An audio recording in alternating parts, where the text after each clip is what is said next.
today we've got this 2013 Ford Escape. It's got a inner axle seal, or also known as an output shaft seal of the transmission, that is leaking. As you can see right here, it's been sitting here for a little while. It's all wet completely underneath the subframe and transmission. And right up here, you can see the seal is wet and there's fluid coming out. So we're gonna pull this axle out, put a new seal in there, clean it up, drain the transmission fluid, and refill. As you can see on this side, it's completely dry, so that's good. We only have to do one side. Based off this color of the fluid, it's black as can be.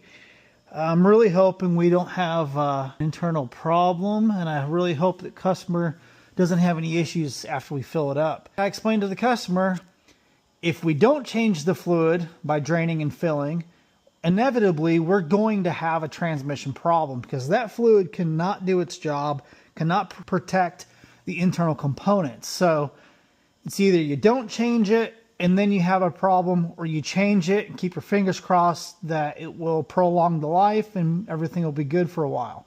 It's only got like 79,000 miles on this vehicle. Yes, these vehicles are notorious for transmission issues. You know, what do? We service it or don't service it. You know, either way, you might have a problem. So another lug nut that's over torqued.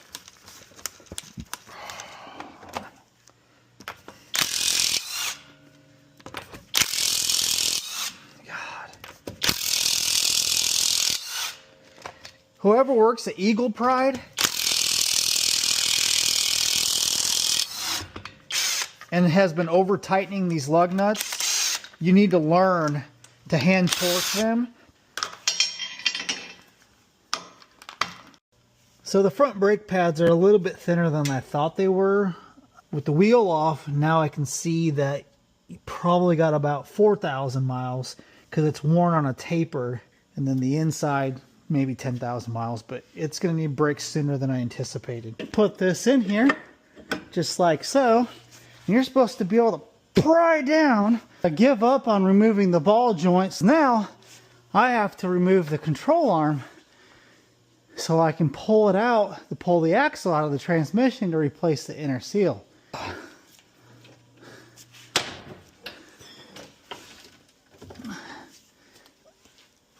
My back just popped. I have resorted to pulling the lower control arm rearward bushing assembly, which bolts all the way through the subframe.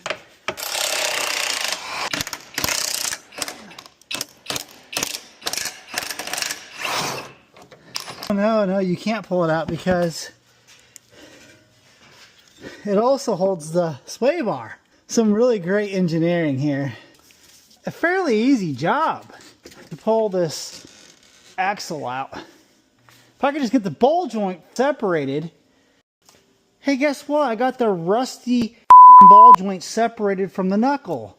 That is nice. Now I can put my control arm bolts back in. Just like that.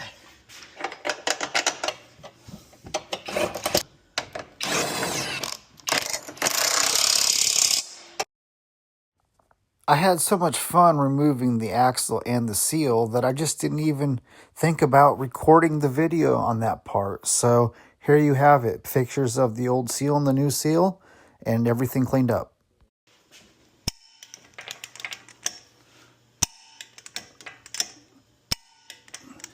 Got the ball joint reinstalled back into the knuckle. Control arm bolts back in. I've got it cleaned up. Got the new seal in there. We are going to drain the fluid in the transmission now. We're going to drain this fluid. It's going to look bad, real bad. Yeah.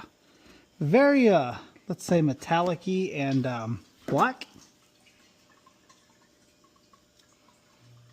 Drain it and fill it. We're not flushing. We're not putting cleaners. We're not putting additive. We are putting Motorcraft Mercon LV.